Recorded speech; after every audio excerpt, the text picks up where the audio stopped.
banyak sekali diberitakan di media sosial, di media online yang mengarah ke dia. Saya akan mencoba memperlihatkan secara visual sosok pelaku pembunuhan tersebut.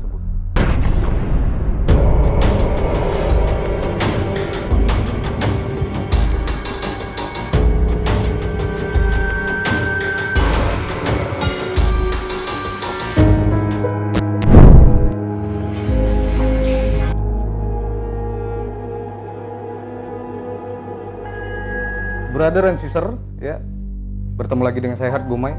Di episode kali ini, saya ingin membahas tentang sebuah cerita.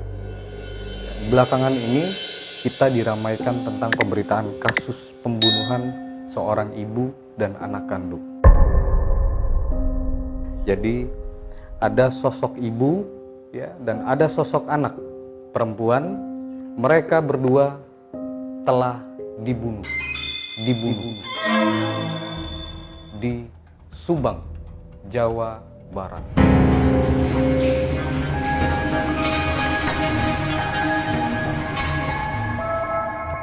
Kasus ini menjadi banyak sekali pertanyaan banyak orang di luar sana. Karena kenapa? Karena sampai detik ini belum ditemukan siapa pelaku pembunuhan tersebut.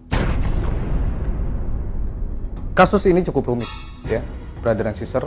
Kenapa saya bilang cukup rumit? Karena banyak sekali asumsi dari berbagai orang, dari berbagai pihak, ya, termasuk tim penyidik. Bisa dikatakan cukup rumit, ya, karena ada satu sosok laki-laki, ya. Sosok laki-laki tersebut, ya, mungkin saya sebut saja dia D. Ya. D tersebut, ya, banyak sekali diberitakan di media sosial, di media online yang mengarah ke dia bahwa seolah-olah dia turut berperan menjadi aktor dalam kasus pembunuhan tersebut. Tetapi anehnya, ya, kenapa dalam kasus tersebut, ya, tidak disebut-sebut anak laki-laki atau anak kandung dari korban. Sedangkan sosok laki-laki si D tersebut merupakan keponakan dari korban. Yang katanya hasil dari penyidikan si D tersebut banyak sekali menyisakan kecurigaan tim kepolisian. Mulai dari sidik jari, ya, yang pertama. Yang kedua, si D tersebut juga ketika diinterogasi lebih kurang sampai 5 jam, ya, dan berkali-kali ini terlihat seperti gugup dan mencurigakan.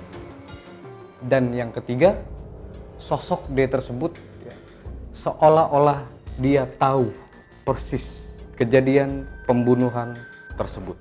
Ya. Nah, sekarang, ya, brother and sister, tugas saya di sini adalah melihat, menerawang siapa di balik pembunuhan tersebut, pelakunya. Saya akan mengajak kalian untuk, saya akan menggunakan metode menggambar. Ya, saya akan gambarkan secara visual sosok pelaku pembunuhan tersebut. Brother and sister, ya, saya akan mencoba memperlihatkan secara visual sosok pelaku pembunuhan tersebut. Ya. Saya gambarkan mulai dari wajahnya, ya,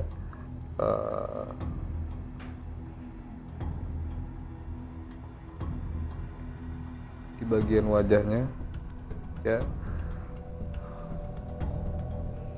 Lalu saya ke bagian rambut. Jadi saya melihat rambutnya ini bisa dibilang sedikit acak-acakan, ya, tidak rapi, ya. Kalau dikatakan cepak, bondol, pendek itu seperti saya, ya. Brother and sister bisa lihat seperti saya, ini bisa dikatakan cepak atau gundul, ya.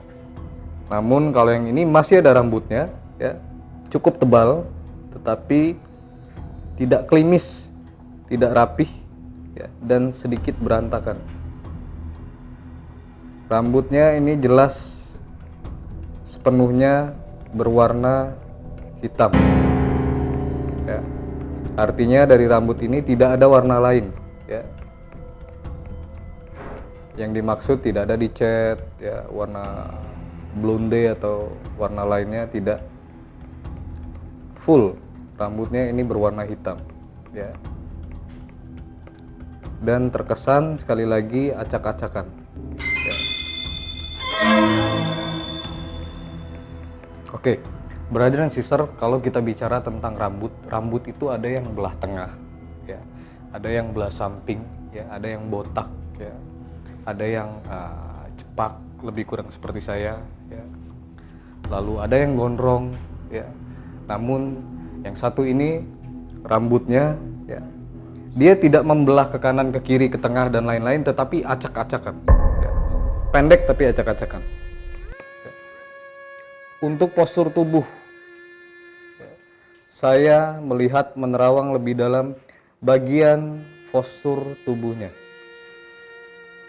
ya. Sosok pelaku ini tubuhnya tidak gemuk, tidak kurus, ya. Tidak gemuk, tidak kurus. Maaf, saya tidak ada maksud untuk body shaming, tetapi di sini yang saya maksud tubuhnya bisa dikatakan hampir proporsional, ya. Hanya lebih sedikit dari standar tinggi, ya, dan berat badannya, ya, body mass indexnya itu overweight, lebih kurang 3 sampai 4 kilo, ya.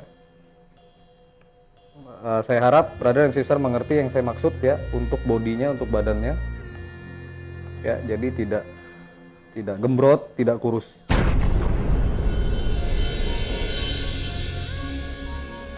Ya. Untuk postur tinggi, postur tingginya ini lebih kurang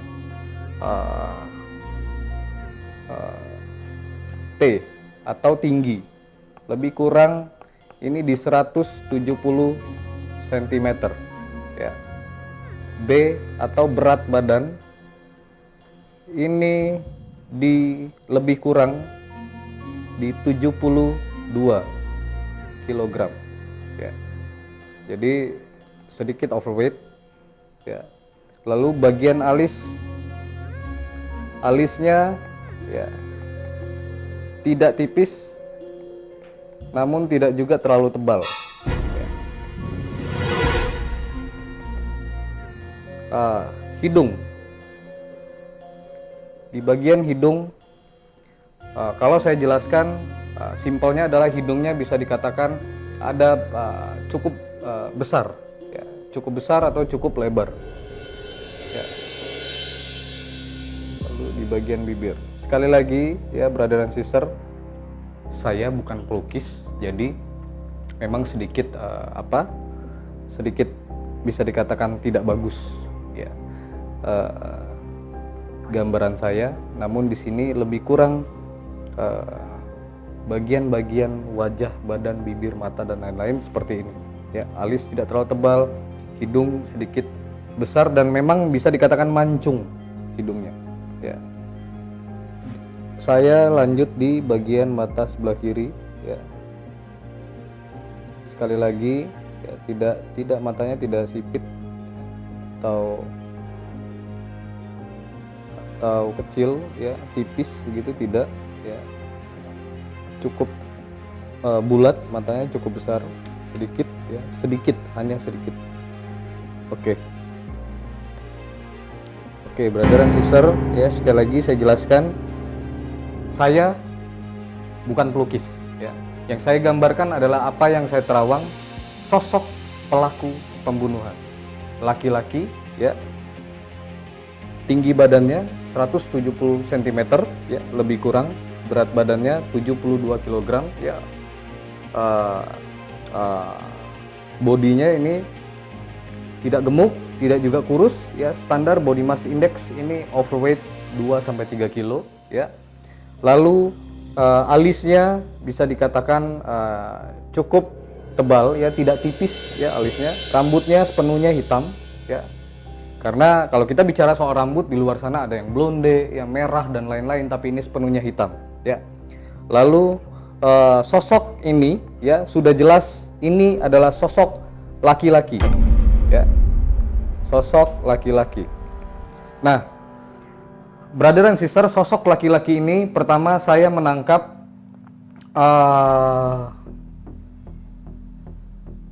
dia ini memiliki gangguan mental. Gangguan mental, ya. Maka sangat butuh bantuan psikiater atau psikolog, ya. Ada sedikit terganggu psikisnya, ya, atau mental illness-nya, ya. Lalu saya melihat sosok laki-laki ini dalam kesehariannya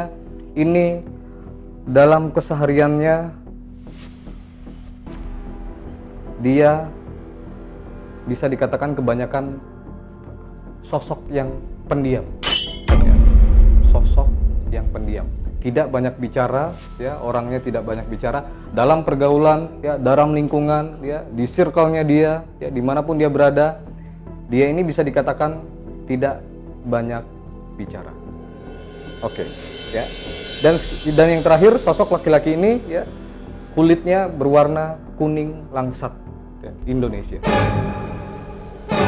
Saya yakin, ya, kalian semua di luar sana, ya, termasuk tim penyidik, bertanya-tanya di mana lokasi keberadaan sang pelaku. Sang pelaku saat ini. Oke, brother and sister, di episode berikutnya saya akan memberitahu di mana lokasi keberadaan sang pelaku dan apa yang sedang dia rasakan saat ini. Tapi sebelumnya, jika kalian memang ingin tahu, jangan lupa like, komen, subscribe, dan bunyikan lonceng. Saya akan kembali lagi di Fam Gumai.